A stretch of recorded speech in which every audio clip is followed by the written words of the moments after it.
கரெக்டாக exact place என்ன இடம் அது? நமரி விளக்கம் அப்படிதான் போட்டிருக்கு. பட் இதுக்குள்ள வண்டியை போட்டிருந்தேன். அப்படி அங்கேருந்து அந்த டேனிங்கில் வந்தோம். பார்த்தாலே தெரியும் கொஞ்சம் கொஞ்சம் இறக்கமான பிளேஸு. இப்படி தான் வந்தேன். வரும்போது எனக்கு ரைனில் அப்படியே ஸ்கிட் ஆயிடுச்சு. வண்டி பைக் அங்கே கிடந்தது. நான் பறந்து வந்து இங்கே வந்துட்டேன். என் நேரத்துக்கு பின்னாடியே போலீஸ் வந்துட்டாங்க. அப்படியே தூக்கிட்டு போயிட்டாங்க. வண்டி ஸ்டார்ட் பார்ட்ஸ் ஏதாவது கிடக்குதான்னு பார்ப்போம். ஓய், என் வண்டி மிரர் கூட இங்கே கிடக்கு. இதுவும் என் வண்டி பார்த்தானே. இந்த முன்னாடி இந்த இடம் ஃபுல்லாகவே சதறி போய் கிடந்தது. கிட்டத்தட்ட 64,000 ஆயிடுச்சு. 64, 65 வந்துருச்சு ரவுண்டா.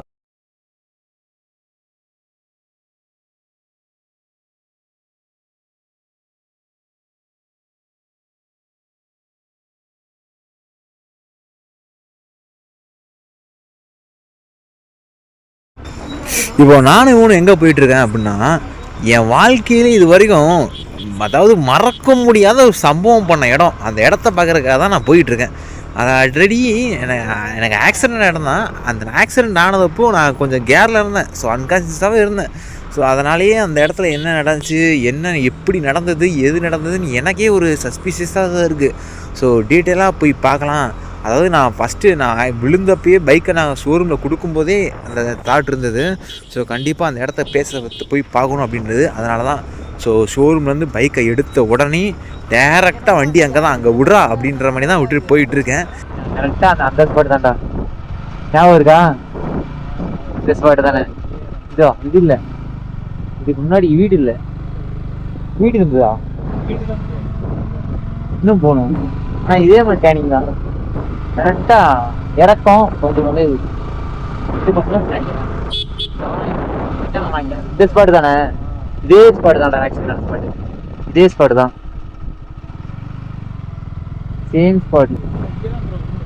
இங்கே தான் விழுந்தேன். கரெக்டாக இறக்கம் சர்க்கிள். நமரி விளக்கு கரெக்டாக அந்த ஸ்பாட்டு. இந்த நமரி விளக்குன்ற ஸ்பாட்டு கரெக்டாக அங்கே தான். அந்த டேர்னிங்லேருந்து அப்படி வந்தேன். அந்த இடத்துல எனக்கு சறுக்கிடுச்சு. சறுக்கிட்டு அப்படியே வண்டி இழுத்துட்டு வந்துச்சு. ஆப்போசிட்டில் கார்காரன் வந்தான், அடிச்சிட்டான். என்னது அது அப்படியே உடஞ்ச ஸ்பாட்டு. இப்போ கரெக்டாக வண்டி ஸ்பாட்ஸ் கூட இங்கே தான். இதுக்குள்ளே தான் வண்டியை போட்டிருந்தோம். அப்படி இந்த இடத்துல தான் வண்டியை போட்டிருந்தோம். நீ வண்டி ஸ்பேர் பார்ட்ஸ் ஏதாவது கிடக்குதான்னு பாடுறா. இந்தா ஆக்சிடென்ட் என்னோட வண்டி ஸ்பாட் தான்டா அது. அதாவது என் வண்டி ஸ்பாட் தான். பார்த்தா தெரியுது, சல்லி சல்லியாக கிடக்கு. கரெக்டாக 1 மாதம் ஆச்சு.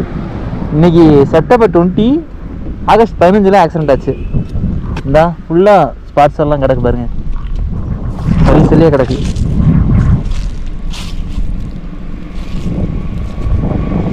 போயிட்டு ஏதாவது ஸ்பாட்ஸ் கிடக்குதான்னு பார்க்குறேன்டா.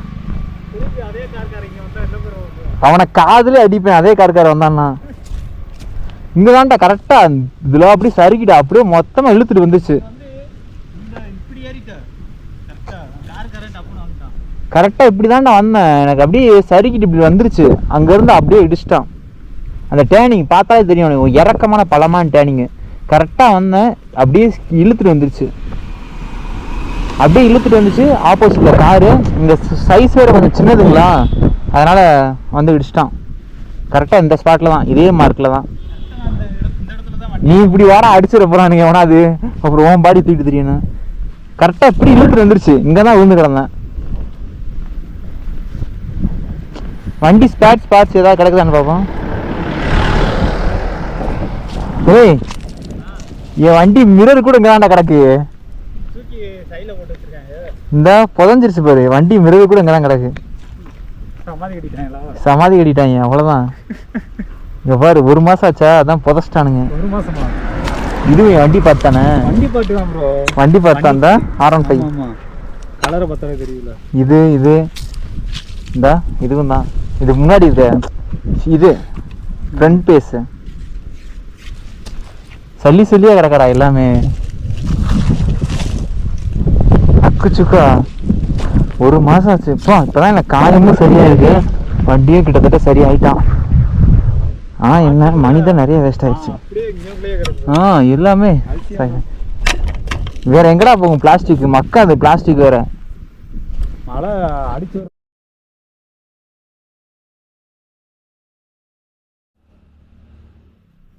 லைவ் ஸ்டார்ட் ஆயிடுச்சா பாடுறான்.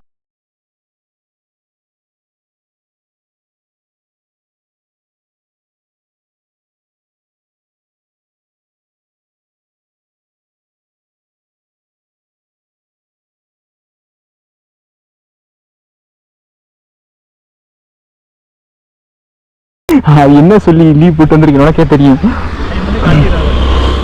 ஆக்சுவலாக கிட்டத்தட்ட ஒரு 1 மந்த்துக்கு மேலே நம்ம சேனல் லைவ் வந்திருக்கோம்.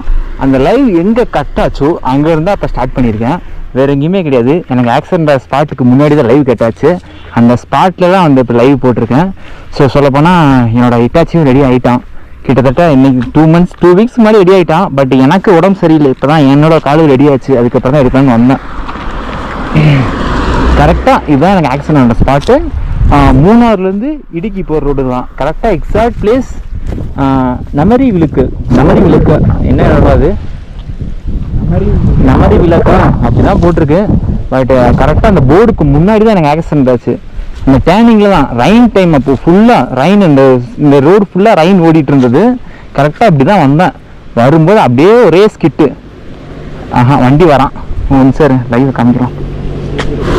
இங்கேருந்து வரானுங்க. சொல்ல போனால் இதே மாதிரி தான் சேம் கார் வந்தது, அடிச்சது. ஐயோ என்னடா கிராஸ் பண்ணலான்னு பார்த்தா வந்துட்டே இருக்கானுங்க. கரெக்டாக சேம் ஸ்பாட் தான். அங்கேருந்து அந்த டேர்னிங்கில் வந்தோம். பார்த்தாலே தெரியும் கொஞ்சம் இறக்கமான பிளேஸு. இப்படி தான் வந்தேன். வரும்போது எனக்கு ரைனில் அப்படியே ஸ்கிட் ஆயிடுச்சு. இழுத்துட்டு இப்படியே போச்சு. என் நேரத்துக்கு அங்கேருந்து கார் வந்துட்டான். வந்து ஆப்போசிட்டில் இப்படியே இழுத்துட்டு போன வண்டியை அப்படியே அடிச்சிட்டான். அடித்து அப்படியே வண்டி ரொட்டேஷனில் இங்கே தான் விழுந்தது. ஃபுல்லாக கரெக்டாக இங்கே தான் விழுந்து கிடந்தேன். சொல்லப்போனால் வண்டி பைக் அங்கே கிடந்தது. நான் பறந்து வந்து இங்கே விழுந்துட்டேன். என் நேரத்துக்கு பின்னாடி போலீஸ் வந்துட்டாங்க. அப்படியே தூக்கிட்டு போயிட்டாங்க. ஸோ வண்டியோட ஸ்பேர் பார்ட்ஸ்லாம் அங்கே தான் கிடக்கும். வண்டியை கரெக்டாக நான் அங்கே தான் எடுத்து வச்சுருக்கேன் பாருங்க. ஸோ என்னோடய வண்டியோட மிரர் தான் அது. மிரரு, அப்புறம் முன்னாடி இருக்க இது வைசரு. ஸோ முடிஞ்ச அளவு ஸ்லோவாக வைப்பாங்க. காணுங்களா டேஞ்சரான பிளேஸ். இதுக்கு முன்னாடியே அங்கே ஒரு போர்டு வச்சுருப்பாங்க, அங்கேயும் ஒரு போர்டு வச்சுருப்பாங்க ஸ்லோவாக போங்க அப்படின்னு. எனக்கு ரைன் டைமில் கொஞ்சம் மிஸ்ட்டு. அதனால் ஒரு 40 தான் வந்தேன். இந்த மாதிரி பிளேஸுக்கு 40 அதிகம், ஒரு 20 கிட்ட வந்திருக்கணும். ஆனால் அப்படி இழுத்துட்டு வந்ததுனால தான் ஒன்றும் பண்ண முடியல.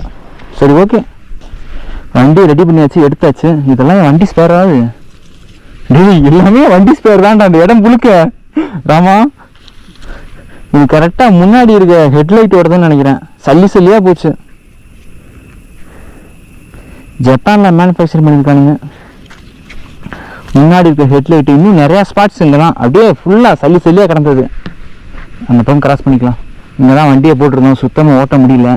அண்ட் இன்னைக்கு தான் எடுத்துகிட்டு வந்தேன். அவனை எடுத்துகிட்டு வந்தோடனே இப்போ கேரளாவில் தான் இருக்கும். ஃபஸ்ட்டு டெஸ்ட் ட்ரைவ் பண்ணி பார்க்கணும். ஷோரூம்லேருந்து எடுத்துகிட்டு வந்தாச்சு. ஸோ எல்லாமே பக்காவாக ரெடி பண்ணிட்டாங்க, A to Z. So number பிளேட்லேருந்து முன்னாடி இந்த இடம் ஃபுல்லாகவே செதறி போய் கிடந்திருக்கும். பார்த்தாலே தெரியும். இப்போ எல்லாமே ரெடி ஆயிடுச்சு. பட் இட்டாச்சி ஃபேஸ் இல்லை, அதுதான் வருத்தமாக இருக்குது. ஒன்றும் பிரச்சனை இல்லை, ஒட்டிடலாம். நீங்கள் ஷோரூமில் விட்டவங்க வண்டியை மஸ்ட்டு செக் பண்ணணும். ஏன்னா டெஸ்ட்டை இன்னும் ஓட்டி பார்க்கணும் நிறைய பிளேஸுக்கு. அதுவும் இல்லாமல் இன்னொன்று பெரிய பிரச்சனை என்னென்னா, நான் ஆக்சிடென்ட் ஆனப்போ நல்லா ஞாபகம் இருக்குது. 3/4 லிட்டர், அது ஒரு 11 லிட்ரு, ஒரு 7 லிட்டருக்கிட்ட பெட்ரோல் இருந்தது. நான் எடுத்துகிட்டு வரும்போது ரிசர்வில் தான் இருந்தது. பெட்ரோல் என்ன பண்ணாங்கன்னு தெரியல. பட் எல்லாம் மாற்றிட்டாங்க A to Z. மாற்றினதுக்கு சொல்லப்போனால் எவ்வளோ ப்ரைஸ் ஆச்சு அதுதான் முதல் கேள்வி. கிட்டத்தட்ட 64,000 ஆயிடுச்சு. 64, 65 வந்துருச்சு ரவுண்டாக. ஸோப்பா ஃபஸ்ட்டு ஒன்று ஓட்டி பார்க்கணும். So viewers and subscribers, so சொல்ல போகிற ஒரே விஷயம், ஸ்லோவாக போங்க. ரெண்டாவது விஷயம், என்ன தான் நம்ம ஸ்லோவாக போனாலும் எப்படி போனாலும் ஆக்சிடென்ட் சில நடக்கும். அதை தவிர்க்கிறதுக்காக முதல்ல இன்சூரன்ஸ் ஒன்று போட்டு வைங்க. ஷோரூம்லேருந்து நான் ஃபஸ்ட்டு விஷயம் இன்சூரன்ஸ் போட்டதுக்கப்புறம் தான் வண்டியே வெளியே எடுத்துகிட்டு வந்தேன். ஏன்னா இப்போ போகும்போது கூட சொல்ல முடியாது, நம்ம கரெக்டாக போவோம். இப்போ கூட ஒருத்தர் வந்தான், நாங்கள் வந்துக்கிட்டு இருக்கும்போது, இந்த ஸ்பாட்டுக்கு வந்துக்கிட்டு இருக்கும்போது 2 பேர் வந்தானுங்க. அப்படியே இப்படி கரெக்டாக உள்ளே விட்டுட்டு இப்படி எடுத்துகிட்டு போகிறான்.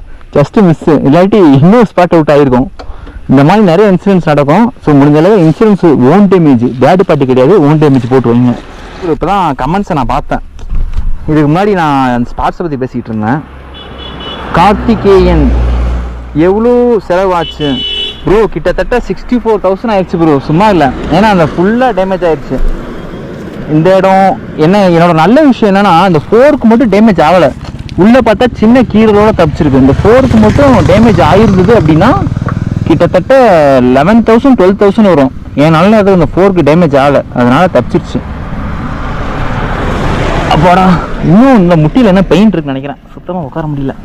இன்சூரன்ஸ் இருந்தது அப்படி இருந்ததுன்னா கண்டிப்பாக எனக்கு ரேட் இன்னும் கம்மியாக வந்திருக்கும்.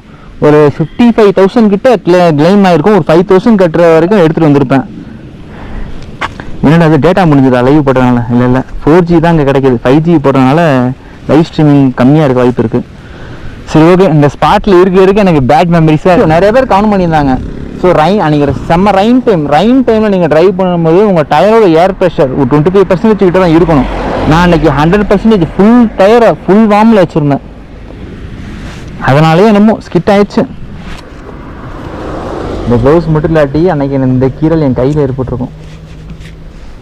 கையில் கிராச் ஆகிருக்கு, கண்டிப்பாக கையில் ஸ்க்ராட்ச் ஆகிருக்கு. ஆமாம், சாகசமில் பண்ணேன், பல்ட்டி அடிச்சு. நல்ல க்ளவுஸாக போட்டுருக்கேன், நல்ல க்ளவுஸ். இப்போ என் கொஸ்டின் என்னென்னா, இங்கேருந்து நம்ம ஆக்சிடெண்ட் ஆகாமல் தப்பிக்கணும், சேஃபாக வீட்டுக்கு போய் சேரணும். அதான் இதுதான் போகலாமா? நேரட்டாக எங்கே போகணும்? வேகமாக தான் போகணும். ஆமாம், எவ்வளோ வரானா? இந்த இடத்தாண்டா விழுந்தேன், மறக்க முடியாதுடா. என் பைக் ஸ்பேர்லாம் அங்கே தான் கிடக்கு. ஆக்சுவலாக நான் முன்னாடியே சொன்ன மாதிரி விட்ட ட்ரிப்பை கண்டினியூ பண்ணிட்டு தாண்டா அந்த கேரளா விட்டு நான் நகருவேன் அப்படின்ற மாதிரி தான் இருக்கேன் மைண்ட் செட்லேயே. என்ன பண்ணுறது, அன்றைக்கி 3 நாள் லீவு, ஆகஸ்ட் 15, 16, 17 3 நாளைக்கு லீவுக்கு 3 பிளேஸ் பிளான் பண்ணி வச்சுருந்தேன். மூணாறு, இடுக்கி, வாகமான். அது முதல் நாளே சம்பவம் ஆகி போச்சு. பட் இருந்தாலும் அடங்குறதா இல்லைல்ல, என்ன பண்ணுறது, அடங்காத வேண்டா அப்படி இந்த புஷ்பராஜ் அப்படின்ற மாதிரி தான் கிளம்பியாச்சு. இங்கேருந்து டேரெக்டாக போகிற இடம் இடுக்கிலேருந்து வாகமான். ஸோ அங்கே நான் என்னெல்லாம் பார்த்தேன், என்னெல்லாம் எக்ஸ்ப்ளோர் பண்ணேன் அப்படின்றது அடுத்தடுத்த எபிசோடில் அடுத்தடுத்த வீடியோஸில் வருது. ஸோ சீரியஸாக நிறைய பிளேசஸ் பார்த்தேன், நிறைய பிளேசஸ் இல்லை, 1-2 பிளேசஸ் தான் பார்த்தேன். பட் நிறைய எக்ஸ்பீரியன்ஸ் பண்ணேன். வாழ்க்கையில் ஒவ்வொரு எக்ஸ்பீரியன்ஸ்லாம் வேறு மாதிரி நான் எக்ஸ்பீரியன்ஸ் பண்ண விஷயத்த ஸோ எபிசோட்ஸாக அடுத்தடுத்த வீடியோஸில் நான் அப்லோட் பண்ணுறேன். நீங்கள் பாருங்கள், அதில் இதுவும் ஒன்று ஏதோ கேரளா பக்கம் ஏதோ பண்ணி வச்சுருக்காங்க லேண்ட் சைடுன்னு சொல்லி அது இதுன்னு.